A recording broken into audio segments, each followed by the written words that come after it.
At first I was not taken into the chamber that I had left, but placed in a little room opening out of it where the guard slept. Here I waited a while, bound hand and foot and watched by 2 soldiers with drawn swords. As I waited, torn by rage and fear, I heard the noise of hammering through the wall, followed by a sound of groans. At length the suspense came to an end, a door was opened, and 2 fierce Tlascalan Indians came through it and seized me by the hair and ears, dragging me thus into my own chamber. Poor devil! I heard one of the Spanish soldiers say as I went. Apostate or no, I am sorry for him, this is bloody work. Then the door closed and I was in the place of torment. The room was darkened, for a cloth had been hung in front of the window bars, but its gloom was relieved by certain fires that burned in braziers. It was by the light of these fires chiefly that I saw the sight. On the floor of the chamber were placed 3 solid chairs, one of them empty. The other 2 were filled by none other than Cuauhtémoc, emperor of the Aztecs, and by his friend and mine the cacique of Tacuba. They were bound in the chairs, the burning braziers were placed at their feet, behind them stood a clerk with paper and an inkhorn, and around them Indians were busy at some dreadful task, directed to it by 2 Spanish soldiers. Near the 3rd chair stood another Spaniard who as yet took no part in the play, it was de Garcia. As I looked, an Indian lifted one of the braziers and seizing the naked foot of the Tacuban prince, thrust it down upon the glowing coals. For a while there was silence, then the Tacuban broke into groans.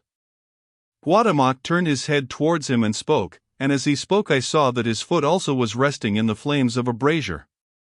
"Why do you complain, friend," he said, in a steady voice, "when I keep silence? Am I then taking my pleasure in a bed? Follow me now as always, friend, and be silent beneath your sufferings."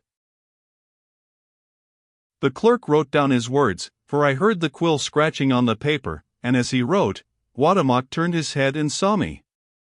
His face was grey with pain, still he spoke as 100 times I had heard him speak at council, slowly and clearly. "Alas! Are you also here, my friend Tully?" he said. "I hoped that they had spared you. See how these Spaniards keep faith. Malinche swore to treat me with all honor, behold how he honors me, with hot coals for my feet and pincers for my flesh. They think that we have buried treasure, Tully, and would wring its secret from us. You know that it is a lie. If we had treasure, would we not give it gladly to our conquerors, the God-born sons of Quetzal? You know that there is nothing left except the ruins of our cities and the bones of our dead." Here he ceased suddenly, for the demon who tormented him struck him across the mouth, saying, "Silence, dog!"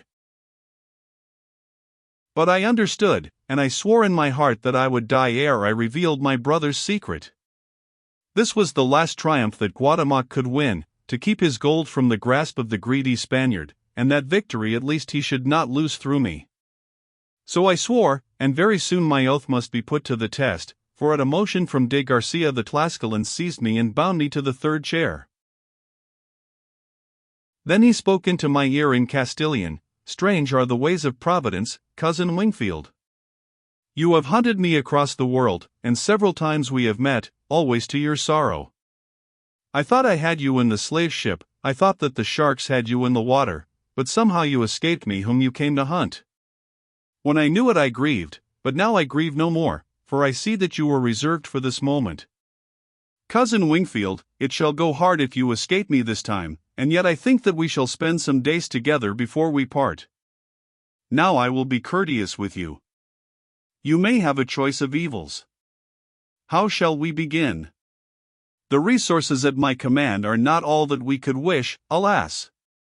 The Holy Office is not yet here with its unholy armory, but still I have done my best. These fellows do not understand their art, hot coals are their only inspiration. I, you see, have several, and he pointed to various instruments of torture. Which will you select? I made no answer, for I had determined that I would speak no word and utter no cry, do what they might with me. Let me think, went on de Garcia, smoothing his beard. Ah, I have it. Here, slaves. Now I will not renew my own agonies, or awake the horror of any who may chance to read what I have written by describing what befell me after this. Suffice it to say that for 2 hours and more this devil, helped in his task by the Tlascalans, worked his wicked will upon me. One by one torments were administered to me with a skill and ingenuity that cannot often have been surpassed, and when at times I fainted I was recovered by cold water being dashed upon me and spirits poured down my throat.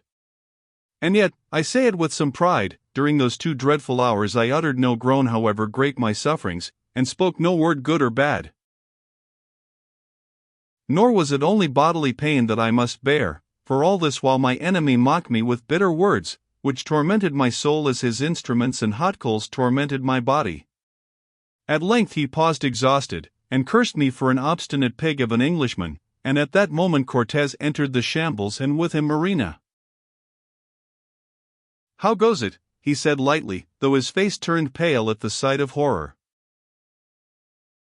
"The cacique of Tacuba has confessed that gold is buried in his garden. The other 2 have said nothing, General," the clerk answered, glancing down his paper.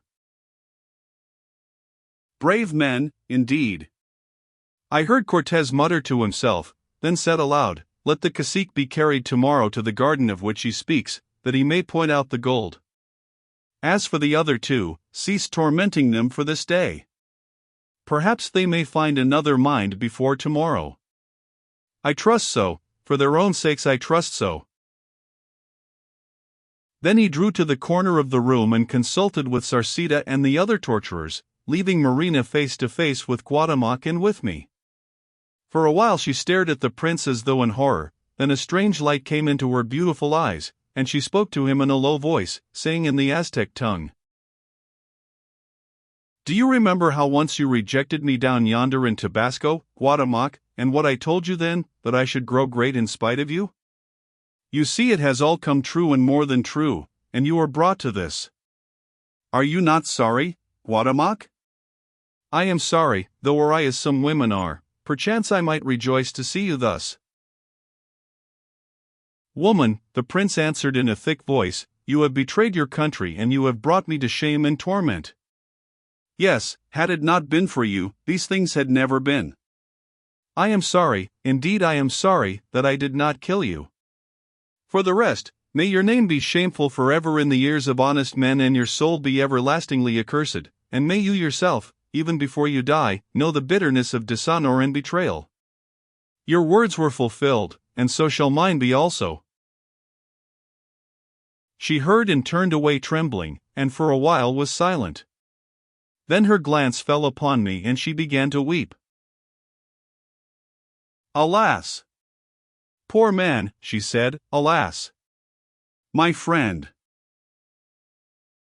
"Weep not over me, Marina," I answered, speaking in Aztec, "for our tears are of no worth, but help me if you may." "Ah, that I could," she sobbed, and turning fled from the place, followed presently by Cortez. Now the Spaniards came in again and removed Guatemoc and the cacique of Tacuba, carrying them in their arms, for they could not walk, and indeed the cacique was in a swoon.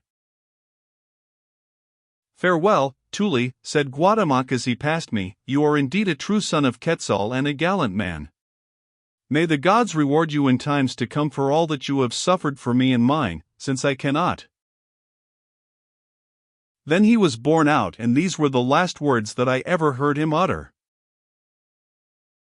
Now I was left alone with the Tlascalans and de Garcia, who mocked me as before. "A little tired, friend Wingfield," he said sneering. "Well, the play is rough till you get used to it. A night's sleep will refresh you, and tomorrow you will be a new man. Perhaps you believe that I have done my worst. Fool, this is but a beginning. Also you think doubtless that your obstinacy angers me? Wrong again, my friend, I only pray that you may keep your lips sealed to the last. Gladly would I give my share of this hidden gold in payment for 2 more such days with you. I have still much to pay you back, and look you, I have found a way to do it. There are more ways of hurting a man than through his own flesh. For instance, when I wished to be revenged upon your father, I struck him through her whom he loved. Now I have touched you and you wonder what I mean. Well, I will tell you. Perhaps you may know an Aztec lady of royal blood who was named Otomi? Otomi, what of her? I cried, speaking for the first time, since fear for her stirred me more than all the torments I had borne. A triumph indeed. I have found a way to make you speak at last. Why, then, tomorrow you will be full of words. Only this, Cousin Wingfield, Otomi, Montezuma's daughter, a very lovely woman by the way, is your wife according to the Indian customs. Well, I know all the story and she is in my power. I will prove it to you, for she shall be brought here presently and then you can console each other. For listen, dog, tomorrow she will sit where you are sitting, and before your eyes she shall be dealt with as you have been dealt with. Ah! Then you will talk fast enough, but perhaps it will be too late. And now for the first time I broke down and prayed for mercy even of my foe.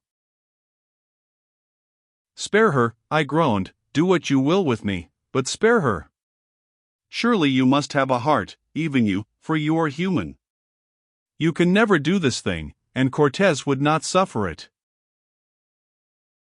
As for Cortez, he answered, he will know nothing of it till it is done. I have my warrant that charges me to use every means in my power to force the truth from you. Torture has failed, this alone is left. And for the rest, you must read me ill.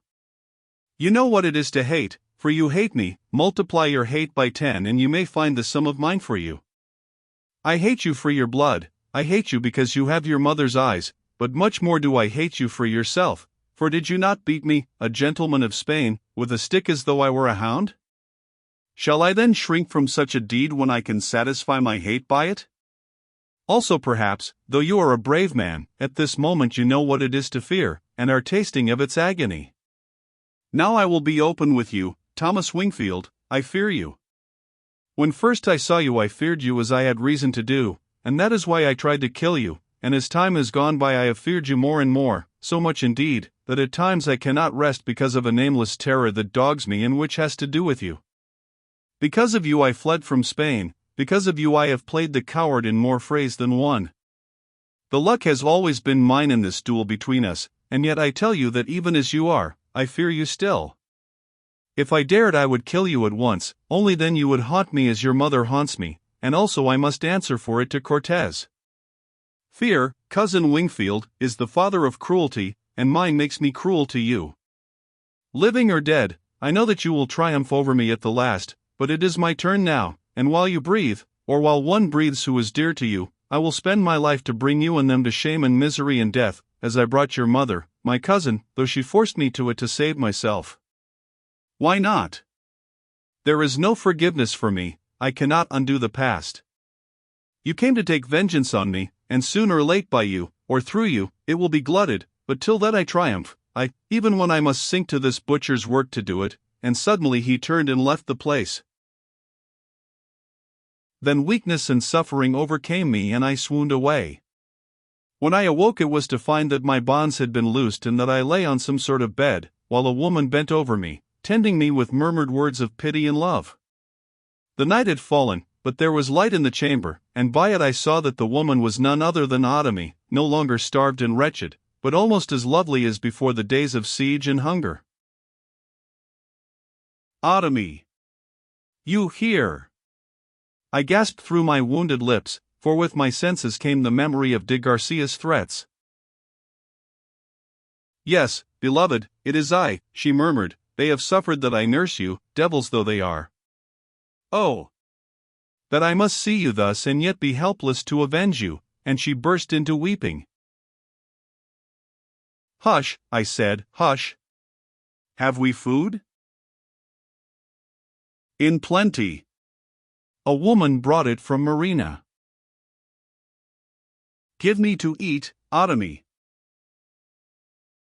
Now for a while she fed me and the deadly sickness passed from me, though my poor flesh burned with 100 agonies.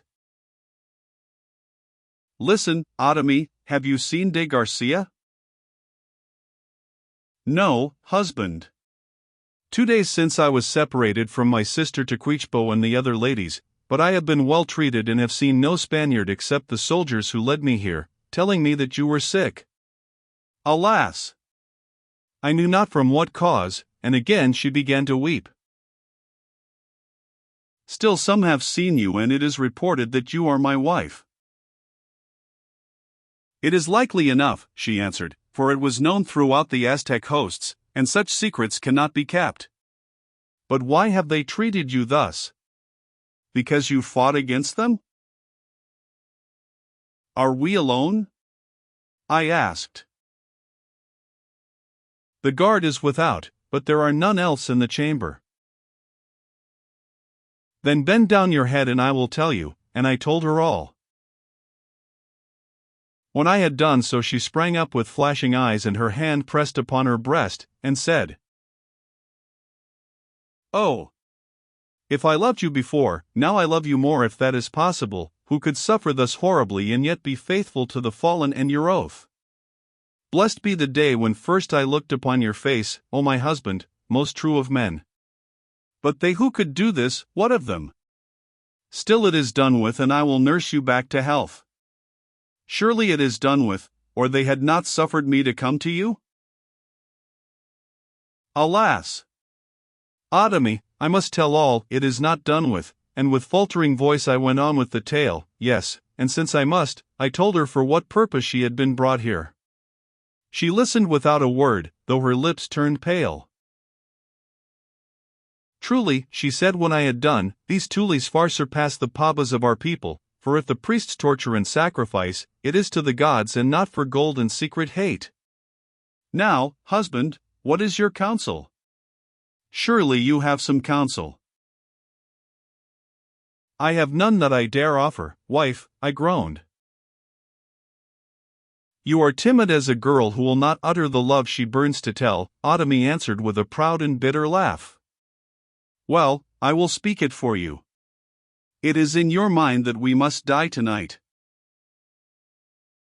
"It is," I said, "death now, or shame and agony tomorrow, and then death at last. That is our choice. Since God will not protect us, we must protect ourselves if we can find the means." God!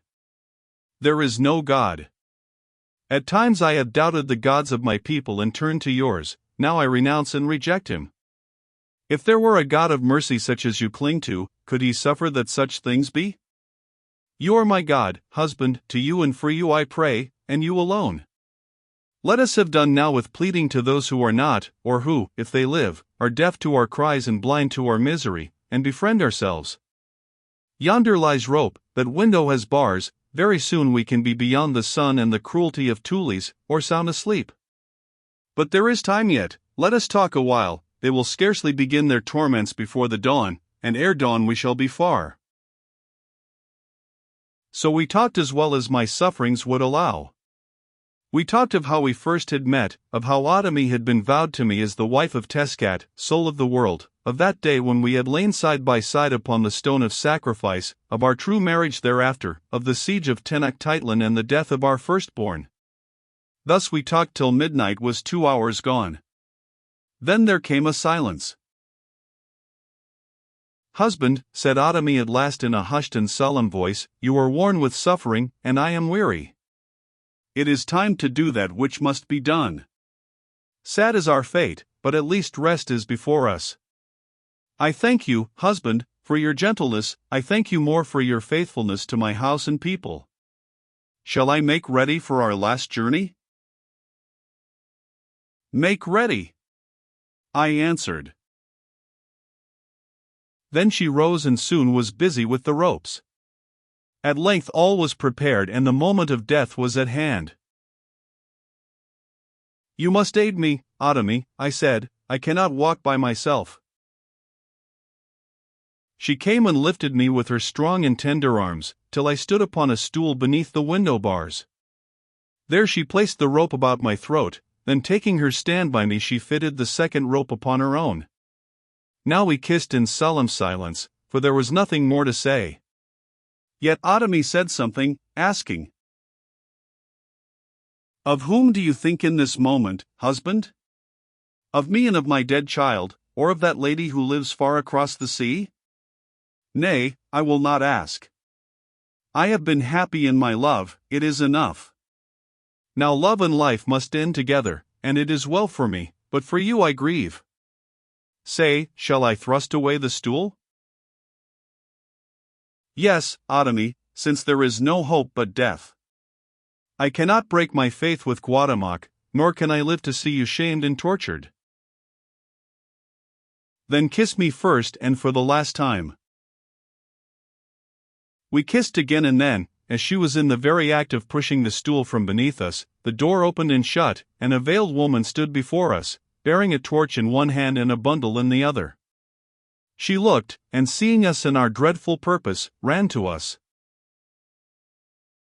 What do you? She cried, and I knew the voice for that of Marina. Are you then mad, Tuli? Who is this who knows you so well, husband, and will not even suffer that we die in peace? Asked Otomi. I am Marina, answered the veiled woman, and I come to save you if I can.